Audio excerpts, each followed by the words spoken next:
안녕하세요, 생활의 기술입니다. 저는 탄성 코트 베란다에 시공한 지 5년이 되었습니다. 탄성 코트 시공을 하고 상당히 만족스러운 부분이 많았고 외관도 보기가 좋았는데 결정적인 단점이 하나 있어서 이러한 단점을 극복할 수 있는 방법을 알려드리려고 합니다. 탄성 코트는 수지를 1mm 정도 두껍게 발라 놓는 거기 때문에 약간의 단열 효과가 있습니다. 그래서 겨울철에 결로가 생기는 것을 방지해 주는 효과가 있습니다. 그런데 가장 중요한 점이 이건데요. 물에 약합니다. 물에 직접적으로 접촉하는 부분은 이것을 발라 놓으시면 안 됩니다. 앞베란다에 물 청소를 자주 하는 부분인데요. 여기에 보면 들떠 있죠. 이렇게 들떠 있는 걸 자세히 보면 이렇게 1mm 정도 되는 이런 수지 덩어리가 떨어져 나오게 됩니다. 이렇게 물이 닿는 부분은 얘를 발라 놓게 되면 문제가 생깁니다. 그러니까 물이 닿지 않는 부분은 큰 문제가 없는데 물이 닿을 수 있는 부분, 이런 곳에는 이 탄성 코트만 해 놓으시면 안 된다는 점입니다. 방 쪽 샤시 앞입니다. 이쪽만 이렇고 이쪽은 또 괜찮아요. 그러니까 이쪽이 왜 그런 거 했더니 뭐 물청소 같은 걸 많이 하면 이쪽에 이제 물이 여기까지 묻다 보니까 일어난 것 같고, 그리고 발이 닿으니까 떨어지는 것 같습니다. 뒷베란다입니다. 이쪽으로 보시면 중간에 가운데 요만큼이 떠 있어요. 이쪽 바깥쪽이 여름에 장마 같은 게 오게 되면 이쪽으로 습기가 유입이 되더라고요.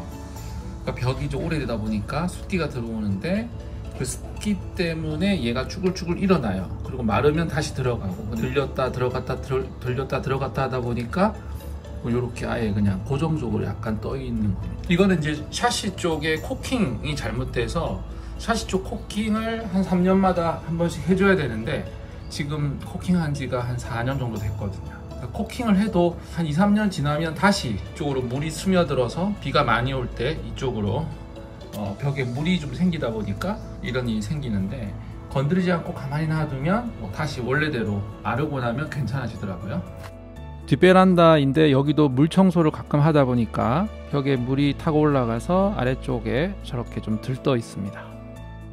세탁기가 놓여 있는 곳인데요. 이쪽도 이 바깥쪽, 여기 외벽 쪽이거든요. 외벽 쪽에 바닥이 들떠서 이만큼 아예 없어진 상태입니다. 이쪽에 원래 이 페인트가 달려있던 것도 보면 이쪽 페인트는 괜찮은데 여기 페인트가 거의 벗겨졌죠. 그러니까 여기에 물이, 습기가 자주 생긴다는 얘기죠. 바깥쪽에서 비가 많이 올 때 바깥쪽에서 물이 스며들어서 이쪽으로 많이 들어온다, 또 겨울에 결로도 좀 많이 생긴다 하는 그런 증거가 될 수 있겠죠. 그러므로 탄성 코트를 시공을 할 때 탄성 코트 업자와 한번 상의를 해 보세요. 그 아래쪽 바닥에서 아래쪽 한 15cm 정도까지는 이 탄성 코트로 처리하지 말고 물에 강한 어떤 페인트로 처리를 한 다음에 그 위쪽부터만 이렇게 탄성 코트를 뿌리는 방향으로 시도를 하시는 게 좋겠습니다. 이거를 이 탄성 코트를 시공한 업체 쪽에서 먼저 제안을 해줘야 되는데 이분들 이걸 제안을 하게 되면 이게 하루 만에 시공이 안 끝나거든요. 아래쪽 테두리에 뭔가 이게 페인트를 칠한다고 하면 그것도 하루 정도 지나야 이 탄성 코트를 바를 수가 있기 때문에 보통은 아래까지 이렇게 칠해버리고 가버리고 이제 하루에 2탕 정도 하고 마감을 하려고 하는 의지가 강하시더라고요. 우리도 칠할 때 보니까 거의 너도 시간에 작업을 끝내고 가시더라고요. 그러니 탄성 코트 시공을 할 때 물에 닿는 부분은 미리 상의를 해서 어떻게 마감을 할까, 어떻게 미리 선작업을 할까, 뭐 삥 둘러서 타일을 바른다든지 아니면 삥 둘러서 어떤 특정한 컬러로 아주 물에 강한 이렇게 페인트 같은 걸로 바른다든지 그러한 것들을 처리를 한 다음에 이제 시공업자들이 와서 탄성 코트를 이렇게 쭉 아래쪽에서부터 15cm 정도 띄워서 이렇게 발라주고 가시면 상당히 좋지 않을까 하는 생각을 해보게 됩니다. 탄성 코트 상당히 좋은 거는 맞는 것 같아요.